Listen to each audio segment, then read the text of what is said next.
L'année 1944 marque un tournant dans la Seconde Guerre mondiale. Le vent a commencé à tourner contre l'Allemagne nazie. En juin, les forces alliées débarquent en Normandie, en France. C'est le jour J. La libération de l'Europe occidentale de l'occupation nazie est en cours. Mais la route vers la victoire sera longue et brutale. Chaque victoire a un coût. Pour les habitants du Havre, en France, ce coût est inimaginable. La libération de la France n'est pas seulement une campagne militaire, c'est un drame humain. Des millions de civils sont pris entre deux feux. Leurs maisons, leur vie, leur avenir sont en jeu. L'histoire du Havre nous rappelle brutalement le véritable coût de la guerre. C'est une histoire de courage et de résilience face à une destruction massive. L'armée allemande est profondément enracinée en France. Elle a construit des fortifications le long de la côte. Elle est prête à se battre pour chaque centimètre de terrain. Pour les Alliés, la victoire dépend de la sécurisation de ports vitaux. Ces ports seront cruciaux pour ravitailler leurs armées en progression. L'un de ces ports est le Havre. La libération du Havre sera un moment crucial de la guerre. Elle ouvrira une ligne de ravitaillement vitale pour les forces alliées. Mais elle aura aussi un prix terrible. L'histoire du Havre est un témoignage du coût humain de la guerre. C'est une histoire qui doit être racontée et dont on doit se souvenir. Le Havre, ville portuaire animée de la Manche, revêt une importance stratégique capitale pendant la Seconde Guerre mondiale. Son port en eau profonde est essentiel au débarquement des troupes, des chars et du matériel en provenance de Grande-Bretagne. Pour les forces alliées, la prise du Havre est primordiale. Le contrôle du port raccourcirait considérablement leur ligne de ravitaillement.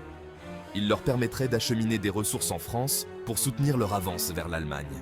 Avant la guerre, le Havre était un centre dynamique de commerce et de culture. Ses rues étaient pleines de vie et son port était une porte ouverte sur le monde. Mais la guerre a transformé le Havre en une cible stratégique. Ses citoyens sont devenus des pions dans un jeu d'échecs militaire mortel. Les Allemands ont reconnu l'importance du Havre. Ils ont fortifié la ville, la transformant en une place forte. Ils étaient déterminés à conserver le Havre à tout prix.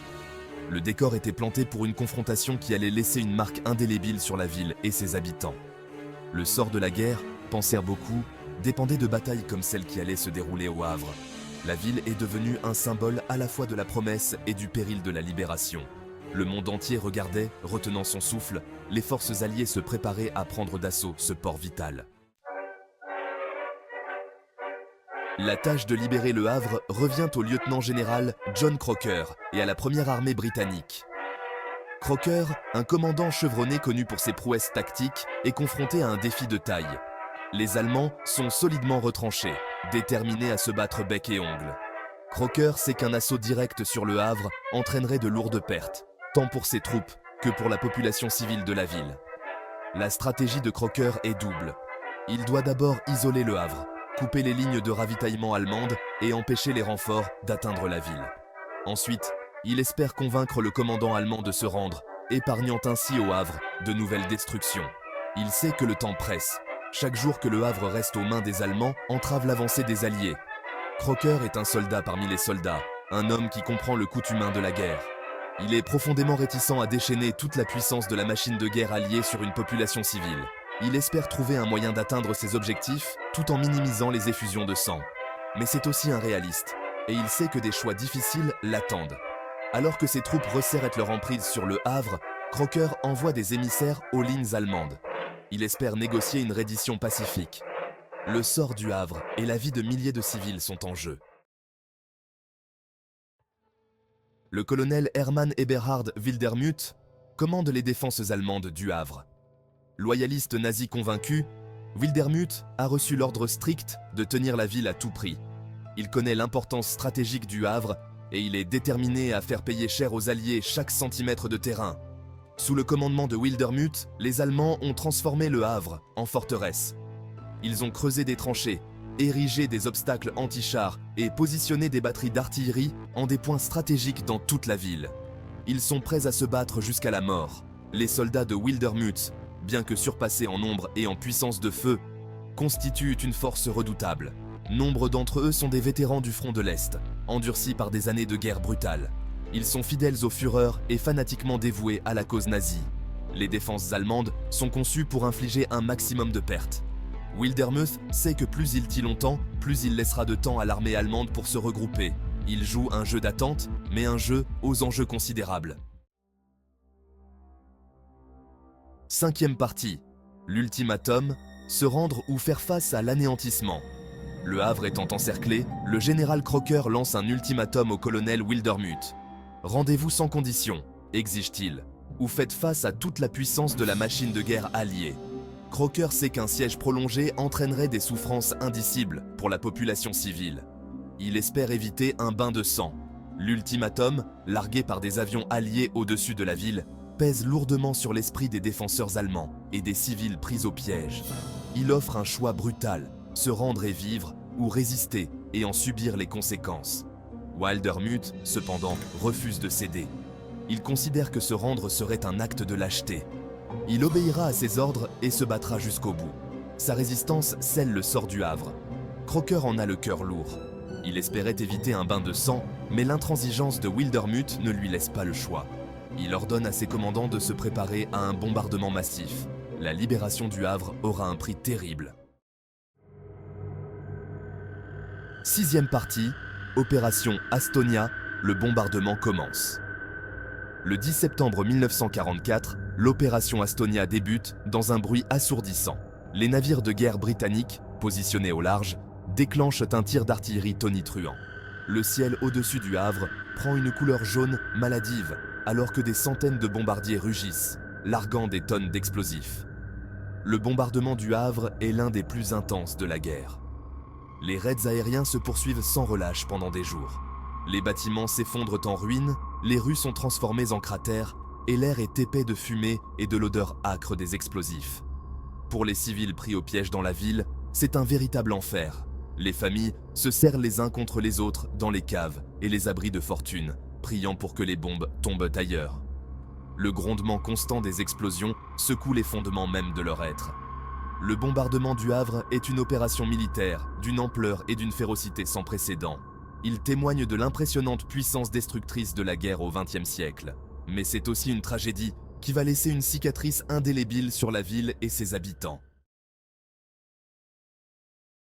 7e partie, des jours de terreur, vivre sous les raids aériens. Les jours se transforment en nuit alors que le Havre subit un assaut aérien incessant. L'infrastructure de la ville s'effondre, les conduites d'eau éclatent, les conduites de gaz se rompent et les incendies font rage. Les rues, autrefois animées, sont transformées en un labyrinthe cauchemardesque de gravats et de débris. Pour les habitants du Havre, la survie devient une occupation à plein temps. Ils se serrent les uns contre les autres dans les caves, partagent des rations maigres et se réconfortent comme ils le peuvent. La peur constante de la mort plane sur eux comme un linceul. Des histoires d'une bravoure et d'une résilience incroyable émergent des décombres. Des voisins risquent leur vie pour sauver d'autres personnes prises au piège sous des bâtiments effondrés. Les médecins et les infirmières travaillent sans relâche dans des hôpitaux de fortune, soignant les blessés avec des fournitures qui diminuent. L'esprit humain, bien que meurtri et brisé, refuse de se laisser abattre.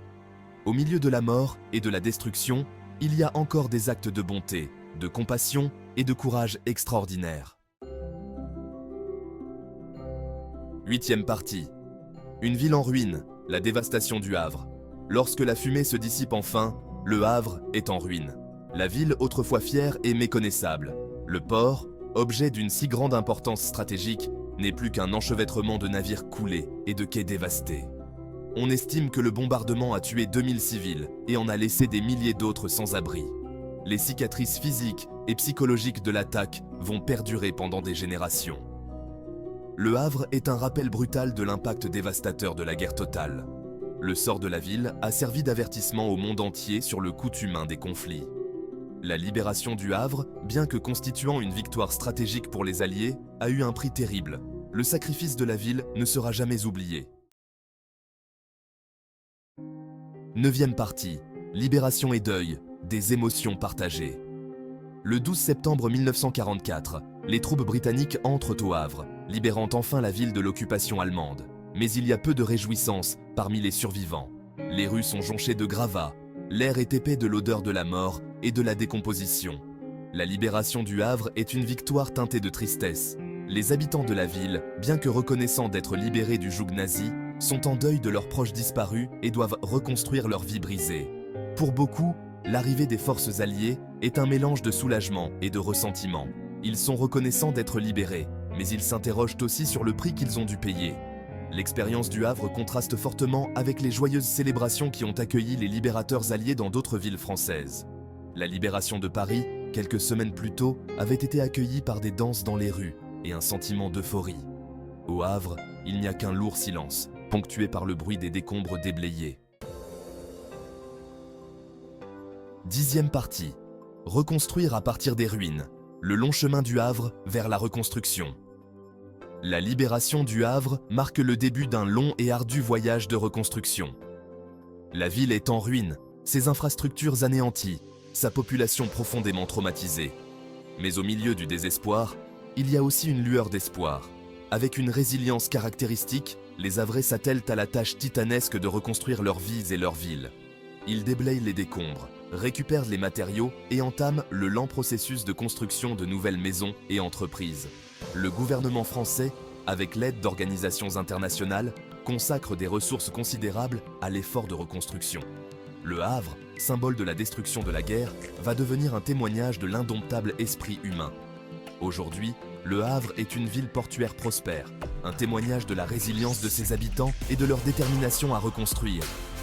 Mais les cicatrices de la guerre sont toujours présentes, rappelant le prix terrible qui a été payé pour la liberté.